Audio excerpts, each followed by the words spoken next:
Video చూస్తున్న వీక్షకులకు స్వాతంత్ర దినోత్సవ శుభాకాంక్షలు. ఈ శుభ సందర్భంగా ఎంట్రీ యాప్ ఒక అద్భుతమైన ఆఫర్తో మీ ముందుకు వచ్చింది. ఈ ఆఫర్లో భాగంగా ఎంట్రీ యాప్ అందించే ఏ కోర్సుపై అయినా 75% డిస్కౌంట్ని పొందండి. అయితే ఈ ఆఫర్ రిజిస్టర్ చేసుకున్న మొదటి 75 మంది అభ్యర్థులకు మాత్రమే.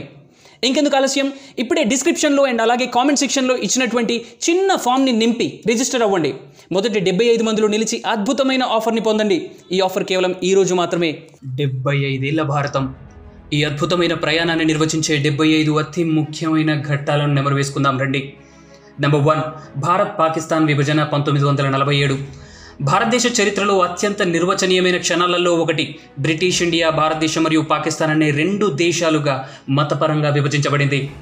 ఆ తర్వాత జరిగిన అల్లర్లలో 2 లక్షల మందికి పైగా మరణించారు మరియు 14 మిలియన్ల మంది నిర్వాసితులయ్యారు. నెంబర్ 2, మొదటి కాశ్మీర్ యుద్ధం. ఇది 1947 నుండి 1948 వరకు జమ్మూ కాశ్మీర్ స్వదేశీ సంస్థానంపై భారతదేశం మరియు పాకిస్తాన్ మధ్య జరిగింది. ఇది మహారాజా హరిసింగ్ భారతదేశంలో విలీన పత్రంపై సంతకం చేయడంతో ముగిసింది. నెంబర్ 3, ఓటు హక్కు, రైట్ టు ఓట్. స్వాతంత్రం వచ్చిన మొదటి రోజు నుండి భారతదేశం ప్రతి వయోజనునికి ఓటు హక్కును ఇచ్చింది. యుఎస్లో అయితే స్వాతంత్రం వచ్చిన 150 సంవత్సరాల తరువాత ప్రతి వ్యక్తికి ఓటు వేసే హక్కు ఇవ్వబడింది. నెంబర్ 4, రైల్వే నెట్వర్క్ జాతీయీకరణ. భారతీయ రైల్వే 1951లో జాతీయం చేయబడింది మరియు ప్రారంభంలో 3 జోన్లుగా విభజించబడింది. భారతీయ రైల్వే మార్చి 31, 2022 ప్రకారం 67,956 కిలోమీటర్ల రూట్ లెంగ్త్ను మరియు దాదాపు 7,500 స్టేషన్లతో కూడిన ప్రపంచంలోనే అతిపెద్ద రైల్వే నెట్వర్క్లలో ఒకటి. నెంబర్ 5, మొదటి సార్వత్రిక ఎన్నికలు.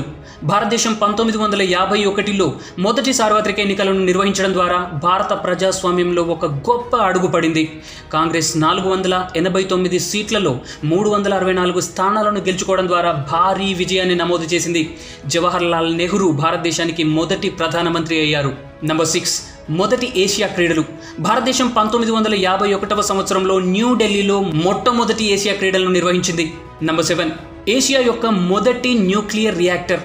భారతదేశం ఆగస్టు 4, 1956న ఏషియా యొక్క మొట్టమొదటి న్యూక్లియర్ రియాక్టర్ అప్సరా నిర్మించింది. నెంబర్ 8, ఆస్కార్కి నామినేట్ చేయబడిన మొట్టమొదటి చిత్రం. మెహబూబ్ ఖాన్ దర్శకత్వం వహించిన మదర్ ఇండియా అనే చిత్రం 1958లో ఉత్తమ విదేశీ భాషా చిత్రంగా ఆస్కార్కి నామినేట్ అయిన మొదటి భారతీయ చిత్రం. నెంబర్ 9, హరిత విప్లవం. 1960లో భారతదేశంలో జరిగిన హరిత విప్లవం గోధుమలు మరియు పప్పు ధాన్యాల యొక్క అధిక దిగుబడినిచ్చే రకాలను అభివృద్ధి చేయడంతో ఆహార ధాన్యాల ఉత్పత్తిలో గణనీయమైన పెరుగుదలకు కారణమైంది. నెంబర్ 10, 1962 చైనా భారత్ యుద్ధం. భారతదేశం మరియు చైనా మధ్య యుద్ధానికి సరిహద్దు సమస్య కారణం. చైనా మెక్మోహన్ లైన్ మరియు వాస్తవ నియంత్రణ రేఖ లైన్ ఆఫ్ యాక్చువల్ కంట్రోల్ను అంగీకరించడానికి నిరాకరించడంతో యుద్ధం తలెత్తింది. 1 నెల తరువాత చైనా కాల్పుల విరమణ ప్రకటించడంతో యుద్ధం ముగిసింది. నంబర్ 11, బ్యాంకుల జాతీయీకరణ. జూలై 19, 1969న భారత ప్రభుత్వం 14 బ్యాంకులను జాతీయం చేసింది. బ్యాంకుల జాతీయీకరణ రెండవసారి ఏప్రిల్ 1980లో జరిగింది. నెంబర్ 12, శ్వేత విప్లవం. 1970లో భారతదేశంలో శ్వేత విప్లవం ఆపరేషన్ ఫ్లడ్ కార్యక్రమం ప్రారంభమైంది. ఇది ప్రపంచంలోనే అతిపెద్ద డైరీ అభివృద్ధి కార్యక్రమం. ఇది డాక్టర్ వర్గీస్ కురియన్ గారి ద్వారా మార్గదర్శకత్వం చేయబడింది. ఇది భారతదేశాన్ని పాల కొరత ఉన్న దేశం నుండి ప్రపంచంలోనే అతిపెద్ద పాల ఉత్పత్తిదారుగా మార్చింది. నెంబర్ 13, 1971 బంగ్లాదేశ్ విముక్తి. తూర్పు పాకిస్తానీలు పాకిస్తాన్ నుండి స్వాతంత్ర్యం కోసం పోరాడారు మరియు షేక్ ముజిబుర్ రెహమాన్ నాయకత్వంలో మార్చి 26, 1971న దానిని సాధించారు. నెంబర్ 14, సిమ్లా ఒప్పందం. భారతదేశం మరియు పాకిస్తాన్ 1972లో ద్వైపాక్షిక చర్చల ద్వారా శాంతియుత మార్గాల ద్వారా తమ విభేదాలను పరిష్కరించుకోవడానికి ఈ ఒప్పందంపై సంతకం చేశాయి. నెంబర్ 15, చిప్కో ఉద్యమం. చిప్కో ఆందోళన భారతదేశంలో ఒక అటవీ సంరక్షణ ఉద్యమం. ఇది 1973లో ఉత్తరాఖండ్లోని చమోలి జిల్లా రేణి గ్రామంలో ప్రారంభమైంది. నెంబర్ 16, పోఖ్రాన్ 1. ఇండియా 1974లో స్మైలింగ్ బుద్ధ అనే కోడ్ నేమ్తో మొదటి అణు పరీక్షను నిర్వహించింది. దీనితో భారతదేశం 5 అణు సంపద కలిగి ఉన్న దేశాల జాబితాలోకి ప్రవేశించింది.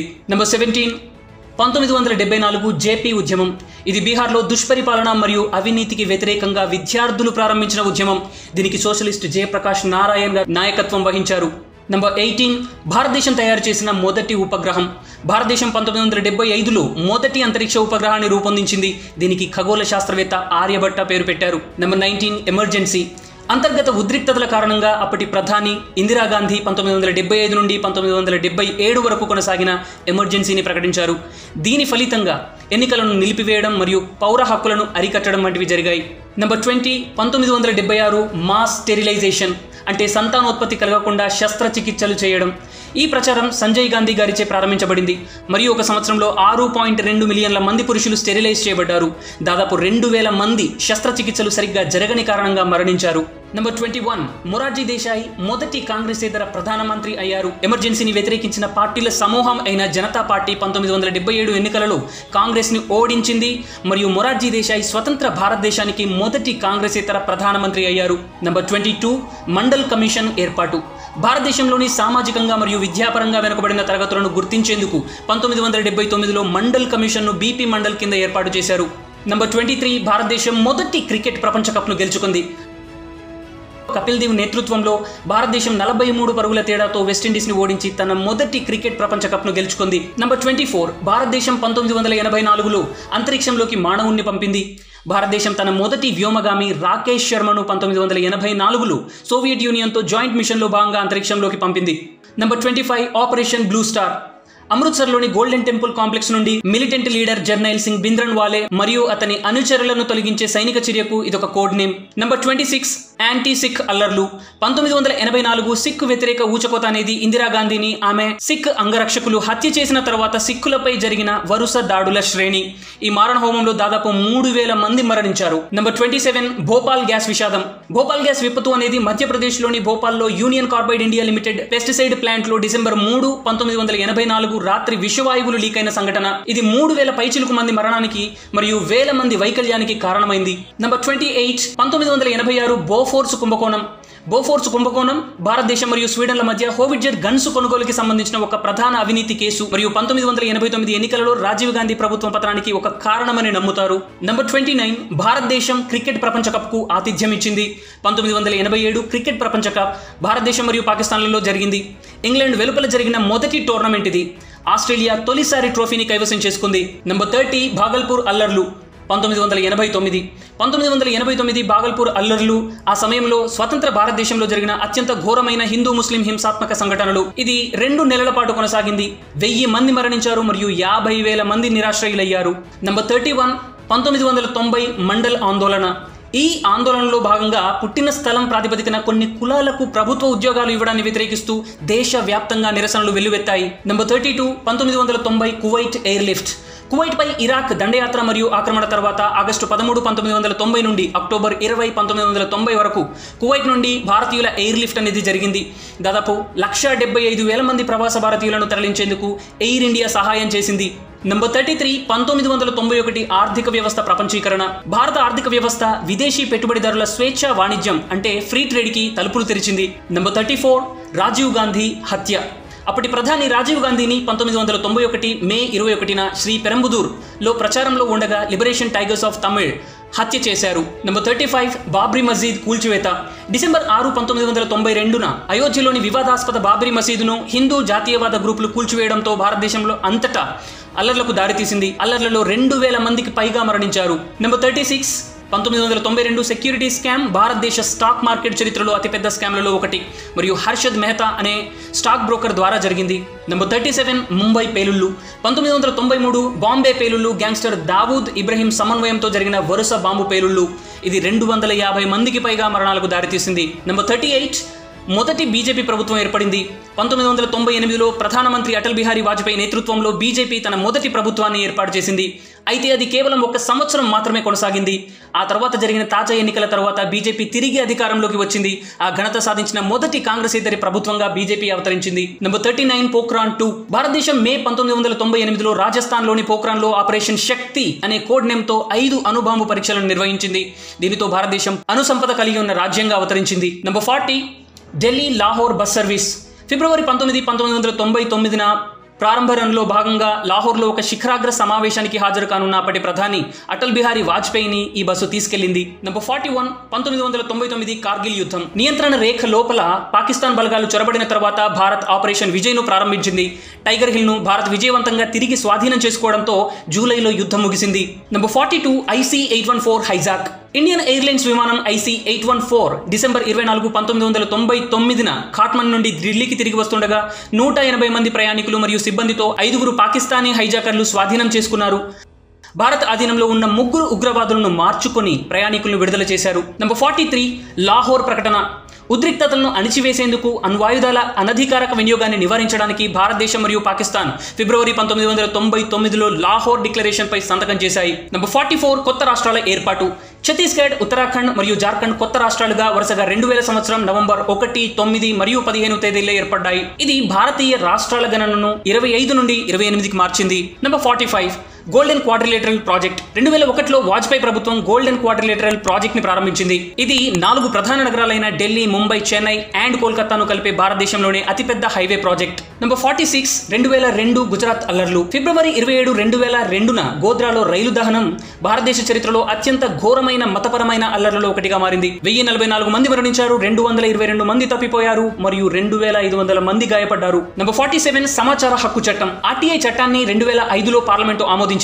ప్రభుత్వ శాఖలను పరిశీలనలకు తెరిచి ప్రభుత్వ అధికారుల నుండి ప్రజలు తమకు కావలసిన సమాచారాన్ని పొందేందుకు ఈ చట్టం సహాయం చేస్తుంది. నంబర్ 48 MGNREGA చట్టం.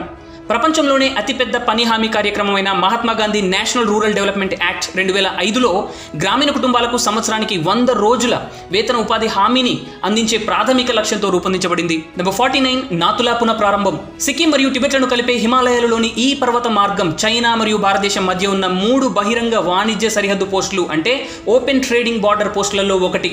1962 చైనా భారత్ యుద్ధం తర్వాత భారతదేశం దీన్ని సీల్ చేసింది. ఈ పాస్ 2006లో తిరిగి తెరవబడింది. Number 50 2004 tsunami. హిందూ మహాసముద్రంలో సముద్ర గర్భంలో సంభవించిన భారీ భూకంపం కారణంగా సంభవించిన భారీ సునామీ కారణంగా భారతదేశంలో సుమారు 10,000 మంది మరణించారు. ఇది ఆంధ్రప్రదేశ్, తమిళనాడు మరియు అండమాన్ ప్రాంతాలను ప్రభావితం చేసింది. నంబర్ 51 చంద్రయాన్-1. చంద్రునిపై పరిశోధనలు జరపడానికి ఇండియా అక్టోబర్ 2008లో చంద్రయాన్ను విజయవంతంగా ప్రయోగించింది. చంద్రుని మట్టిలో నీటి అణువును కనుగొనడం చంద్రయాన్ యొక్క గొప్ప విజయాలలో ఒకటి. నంబర్ 52 ఒలింపిక్స్లో తొలి బంగారు పథకం. 2008 బీజింగ్లో జరిగిన ఒలింపిక్స్లో అభినవ్ బింద్రా 10 మీటర్ల ఎయిర్ రైఫిల్ ఈవెంట్లో ఒలింపిక్ క్రీడల్లో వ్యక్తిగతంగా స్వర్ణ పథకం సాధించిన తొలి భారతీయుడిగా నిలిచాడు. నంబర్ 53 2008 ముంబై దాడులు. పాకిస్తాన్ ఆధారిత ఉగ్రవాద సంస్థ అయిన లష్కర్-ఏ-తోయిబా నవంబర్ 2008లో ముంబైలో వరుస ఉగ్రవాద దాడులు జరిపింది. దీనిలో 166 మంది మరణించారు. నంబర్ 54 విద్యా హక్కు చట్టం. పార్లమెంట్ 2009లో RTE బిల్లును ఆమోదించి విద్యను ప్రతి చిన్నారి యొక్క ప్రాథమిక హక్కుగా మార్చింది మరియు సమాజంలోని వివిధ తరగతుల మధ్య అంతరాన్ని తగ్గించింది. అన్ని ప్రైవేట్ పాఠశాలలు పేద పిల్లలకి 25% సీట్లు కేటాయించాలని ఈ చట్టం సూచిస్తోంది. నంబర్ 55 మొదటి స్వదేశీ న్యూక్లియర్ సబ్మెరైన్ ప్రారంభం. జూలై 26, 2009న భారతదేశం 3500 కిలోమీటర్ల పరిధితో బాలిస్టిక్ క్షిపణులతో ఆయుధాలను కలిగి ఉన్న దేశం యొక్క మొట్టమొదటి స్వదేశీ అణు జలాంతర్గామి INS అరిహంత్ను ప్రారంభించింది. Number 56 Commonwealth games 2010. భారతదేశం ఢిల్లీలో 2010 కామన్వెల్త్ గేమ్స్కు ఆతిథ్యం ఇచ్చింది. అయితే ఆ తర్వాత జరిగిన అవినీతి కేసులతో అది సంచలనం సృష్టించింది. క్రీడల చరిత్రలో తొలిసారిగా భారత్ 100కు పైగా ఎగ్జాక్ట్గా 101 పథకాలు సాధించి ఆస్ట్రేలియా తర్వాత 2వ స్థానంలో నిలిచింది. నంబర్ 57 భారతదేశం 2వ క్రికెట్ ప్రపంచ కప్ను గెలుచుకుంది. ఏప్రిల్ 2, 2011న ఫైనల్లో శ్రీలంకను ఓడించి మహేంద్ర సింగ్ ధోని కెప్టెన్సీలో భారతదేశం 2వసారి క్రికెట్ ప్రపంచ కప్ను ఎగరేసుకుపోయింది. నంబర్ 58 లోక్పాల్ ఆందోళన. ఉద్యమకారుడు అన్నా హజారే నేతృత్వంలో 2011లో ప్రారంభమైన ఇండియా అగెయిన్స్ట్ కరప్షన్ ఉద్యమం రాజకీయాల్లో తనిఖీ చేయడానికి జనలోక్పాల్ బిల్లు కోసం భారతదేశం అంతటా జరిగిన వరుస నిరసనల వెలువ. ఇది ఎట్టకేలకు 2013లో బిల్లును పార్లమెంటు ఆమోదించింది. నంబర్ 59 జాతీయ ఆహార భద్రతా చట్టం ఆమోదం. జాతీయ ఆహార భద్రతా చట్టం 2013 ఇది భారతదేశంలోని 1.2 మిలియన్ల జనాభాలో దాదాపు 3/200 మందికి సబ్సిడీతో కూడిన ఆహార ధాన్యాలను అందించాలని లక్ష్యంగా పెట్టుకుంది. ఇది సెప్టెంబర్ 12, 2013న చట్టంగా సంతకం చేయబడింది. Number 60 Mars orbiter mission. November 5, 2013న భారత అంతరిక్ష పరిశోధన సంస్థ అంగారక గ్రహాన్ని పరిశోధించడానికి మార్స్ ఆర్బిటార్ మిషన్ను విజయవంతంగా ప్రయోగించింది. ఇండియా అంగారక కక్షను చేరిన మొదటి ఏషియా దేశం మరియు మొదటి ప్రయత్నంలోనే ఈ ఘనత సాధించిన ప్రపంచంలోనే మొదటి దేశం. నంబర్ 61 పోలియో నిర్మూలన. మార్చి 2014లో ప్రపంచ ఆరోగ్య సంస్థ ఆగ్నేయాసియా ప్రాంతాన్ని పోలియో రహిత ప్రాంతంగా ధృవీకరించింది. ఇందులో భారతదేశం కూడా వస్తుంది. నంబర్ 62 తెలంగాణ రాష్ట్ర అవతరణ.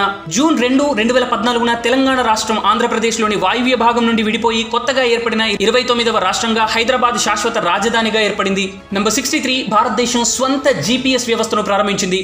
యుఎస్ ఆధారిత జీపీఎస్తో సమానంగా ఒక స్వతంత్ర ప్రాంతీయ నేవిగేషన్ ఉపగ్రహ వ్యవస్థ అయిన నావిగేషన్ విత్ ఇండియన్ కాన్స్టిలేషన్ను భారతదేశం విజయవంతంగా ప్రారంభించింది. Number 64 demonetisation. 2016లో ప్రభుత్వం 500 మరియు 1000 రూపాయల నోట్ల రద్దును ప్రకటించింది. నెంబర్ 65 వస్తువులు మరియు సేవల పన్ను జిఎస్టీ. ఇది దేశం మొత్తానికి ఒకే పరోక్ష పన్ను. ఇది జూలై 1, 2017 నుండి అమల్లోకి వచ్చింది. ఇది కేంద్ర మరియు రాష్ట్ర ప్రధాన పన్నులను ఉపసంహరించుకున్న తరువాత వచ్చేటువంటి పన్ను. నెంబర్ 66 ట్రిపుల్ తలాక్ ను సుప్రీంకోర్టు కొట్టివేసింది. తక్షణ ట్రిపుల్ తలాక్ లేదా తలాక్ ఏ బిద్దత్ పద్ధతిలో ముస్లిం పురుషులు 3 సార్లు తలాక్ చెప్పడం ద్వారా వారి భార్యలకు విడాకులు ఇచ్చే పద్ధతిని సుప్రీంకోర్టు కొట్టివేసింది. నెంబర్ 67 తేజస్ IAF లో చేర్చుకోవడానికి ఆమోదం పొందింది. ఫిబ్రవరి 2019లో భారతదేశం యొక్క మొట్టమొదటి స్వదేశీయంగా అభివృద్ధి చేసిన తేలికపాటి యుద్ధ విమానం తేజస్ IAF లో ఇండక్షన్ కోసం ఫైనల్ ఆపరేషన్ క్లియరెన్స్ ని పొందింది. నెంబర్ 68 చంద్రయాన్ 2 చంద్రుడిపై పరిశోధన కోసం చేసిన రెండవ యాత్రకు ఉపయోగించిన నౌక ఇది. చంద్రుడిపై నిదానంగా మృదువుగా అంటే సాఫ్ట్ ల్యాండింగ్ చేసి 14 రోజుల పాటు చంద్ర ఉపరితలంపై తిరుగుతూ వివిధ ప్రయోగాలు చేసేందుకు చంద్రయాన్ 2ను ఇస్రోకి చెందిన అత్యంత భారీ వాహనమైన GSLV MK3 వాహనం ద్వారా July 22 Sriharikota Satish Dhawan space centre నుండి ప్రయోగించారు. నంబర్ 69 జమ్మూ కాశ్మీర్ విభజన మరియు ప్రత్యేక హోదా ముగింపు. ఆగస్టు 6, 2019న జమ్మూ మరియు కాశ్మీర్ను జమ్మూ కాశ్మీర్ అండ్ లడక్ అనే 2 కేంద్ర పాలిత ప్రాంతాలుగా విభజించే బిల్లును పార్లమెంటు ఆమోదించింది మరియు ఆర్టికల్ 370 ప్రకారం రాష్ట్రానికి ప్రత్యేక హోదాను రద్దు చేస్తూ తీర్మానాన్ని ఆమోదించింది. నంబర్ 70 2020 జనవరి నెలాఖరులో ఇండియాలో మొదటి కోవిడ్ కేసు రిజిస్టర్ అయింది. నేటికి దేశవ్యాప్తంగా 4.42 కోట్ల కోవిడ్ కేసులు, 5.27 లక్షల కోవిడ్ మరణాలు నమోదయ్యాయి. Number 71 2020 Tokyo summer Olympics. ఇవి 23 జూలై 2021 నుండి 8 ఆగస్టు 2021 మధ్యలో జరిగాయి. ఈ ఒలింపిక్స్లో ఇండియా 1 స్వర్ణం, 2 రజతాలు, 4 కాంస్యాలతో మొత్తం 7 పథకాలు సాధించి పథకాల పట్టికలో 48 స్థానంలో నిలిచి గత 4 దశాబ్దాలలో ఉత్తమ ప్రదర్శన కనబరిచింది. జావెలిన్ త్రో విభాగంలో నీరజ్ చోప్రా స్వర్ణం సాధించి పెట్టాడు. నెంబర్ 72 భారతీయ వ్యవసాయ చట్టాలు 2020. తరచుగా వ్యవసాయ బిల్లులు అని కూడా వీటిని పిలుస్తారు. ఇవి సెప్టెంబర్ 2020లో భారత పార్లమెంటు ద్వారా ప్రారంభించబడిన 3 చట్టాలు. ఎంపిక చేసిన పంటలకు ప్రభుత్వం హామీ ఇచ్చే కనీస మద్దతు ధర MSP అంటే మినిమం సపోర్ట్ ప్రైస్ రద్దుకు చట్టాలు దారితీస్తాయని, వాటిని బడా కార్పొరేట్ల దయాదాక్షిణ్యాలకు వదిలేస్తాయని రైతులు భయపడ్డారు. అనేక ఆందోళనల తరువాత 2021 నవంబర్ 29న ప్రభుత్వం వీటిని రద్దు చేసింది. నంబర్ 73 100 కోట్ల కోవిడ్ వ్యాక్సిన్ల మైలురాయి. అక్టోబర్ 21, 2021 భారతదేశ చరిత్రలో ఒక మైలురాయి. COVID-19 యొక్క భయంకరమైన సెకండ్ వేవ్ తో పోరాడిన తర్వాత భారతదేశం 100 కోట్ల వ్యాక్సిన్ మార్క్ మైలురాయిని చేరుకుంది. నంబర్ 74 8 డిసెంబర్ 2021న దక్షిణాది రాష్ట్రమైన తమిళనాడులో Mi-17V5 హెలికాప్టర్ కూల్పోవడంతో Chief of Defence Staff General Bipin Rawat, ఆయన భార్య మరియు 11 మంది మరణించారు. నంబర్ 75 25 జూలై 2022న ద్రౌపది ముర్ము భారతదేశానికి 15వ రాష్ట్రపతిగా ఎన్నికయ్యారు. ఆమె గిరిజన వర్గానికి చెందిన మొదటి భారత రాష్ట్రపతి మరియు ప్రతిభా పాటిల్ తర్వాత ఈ పదవిని చేపట్టిన 2వ మహిళ.